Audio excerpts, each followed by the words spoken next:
Sa darating na August 8 ay may isang simpleng pampaswerte tips ako na ibabahagi ka na pwede mong subukan to attract wealth, abundance, and positive energy.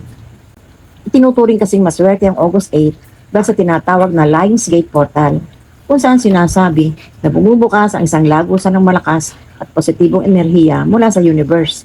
Kaya naman ito ang perfect timing for manifestation. So ganito ang gagawin natin sa August 8. Sa umaga pagkagising mo, sulat mo sa isang baso ng tubig na may asin ang angels number 734108 na simbolo ng panalangin na ang lahat ng ating pagsisikap ay divinely protected, kaya walang sino man ang makakadlang ng masaganang buhay na nakalaan sa atin. Tapos iiwan mo na lang ang baso sa maghapon. Bago ka matulog sa gabi, ipanghugas mo ang tubig na nasa baso sa iyong kamay at hayaan lamang itong matuyo ng kusa. So, i-adjust nyo na lang ang oras ng paggawa ng ritual na ito sa oras ng gising ninyo. Basta tiyakin na magagawa ito within August 8 lamang.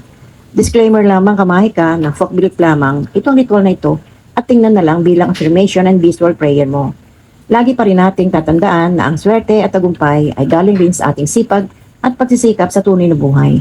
Sabi nga, ang pananampalataya na walang gawa ay walang kabuluhan.